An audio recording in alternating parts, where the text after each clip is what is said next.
ဘဝကိုလူတိုင်းကြိုက်အောင်နေထိုင်စရာမလိုပါဘူးတခါတလေကိုကအကောင်းဆုံးလုပ်ပေးနေတယ်လို့ထင်မိမယ်တချို့လူတွေအတွက်ကတော့မလုံလောက်ပါဘူးကိုကစေတနာနဲ့ပြောလိုက်တဲ့စကားကတချို့အတွက်တော့နာကျင်စရာဖြစ်သွားတတ်ပါတယ်တချို့ကကိုချစ်ကြတယ်လို့တချို့ကတော့အကြောင်းမရှိပဲမုန်းနေကြတာလည်းရှိပါတယ်အဲ့ဒီအချိန်မှာကိုကငါကဘာများမားနေလို့လဲငါ့ကိုဘာကြောင့်မကြိုက်ကြတာလဲဆိုပြီးတော့ကို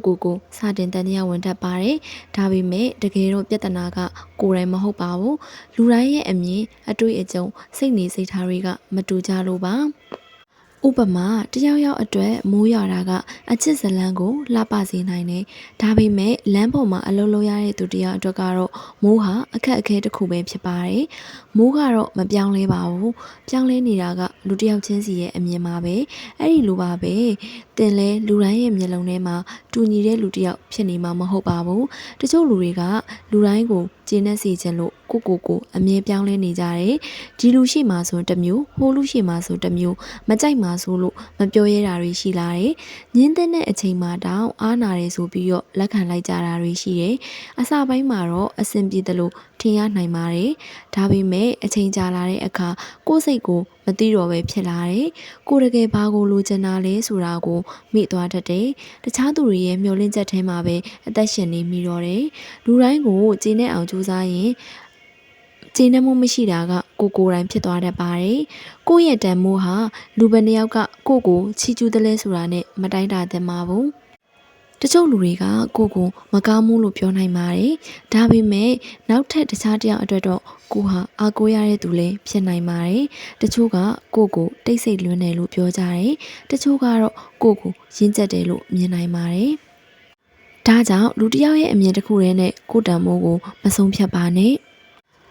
ကိုလေးစားတတ်တဲ့သူကတခြားသူတွေရဲ့ဝေဖန်မှုတိုင်းကြောင့်မပြိုလဲတတ်ပါဘူး။ဒါဆိုကိုဘဝကိုဘယ်လိုတည်ဆောက်တယ်လဲ။ပထမဆုံးအနေနဲ့ကိုယ့်ရဲ့အခြေခံတန်ဖိုးတွေကိုသတ်မှတ်ထားပါ။ကိုယ်တိုင်ကဘယ်လိုလူမျိုးဖြစ်ချင်တာလဲ။ပြီးတော့ဘယ်လိုဘဝမျိုးမှနေချင်တာလဲ။ကိုမလုပ်ချင်တဲ့အရာတွေကဘာတွေလဲပေါ့နော်။အဲ့ဒါတွေကိုသိထားရင်တခြားသူတွေပြောသမျှနောက်ကိုအလွယ်တကူလိုက်မသွားတော့ပါဘူး။ဒုတိယအနေနဲ့လိုအပ်တဲ့ဝေဖန်ချက်တွေကိုလက်ခံပါဒါပေမဲ့လူတိုင်းရဲ့စကားကိုတော့ကိုဘွားရဲ့ဥပဒေလို့မသတ်မှတ်လိုက်ပါနဲ့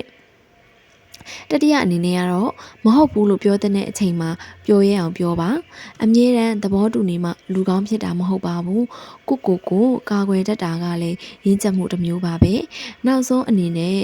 ကိုလူတိုင်းချစ်ဖို့မလိုပါဘူးကိုနားလည်ပေးတဲ့လူအနည်းနည်းလေးရှိရင်ကိုလုံလောက်ပါတယ်အရေးကြီးဆုံးကတော့တနေ့တာပြီးဆုံးသွားတဲ့အချိန်မှာဒီနေ့ငါကသူများလိုချင်တဲ့သူမဟုတ်ခဲ့ရင်တော့ငါဖြစ်ချင်တဲ့လူတစ်ယောက်ဖြစ်အောင်တော့စူးစမ်းခဲ့တယ်အဲ့လိုမျိုးကိုပြောနိုင်ဖို့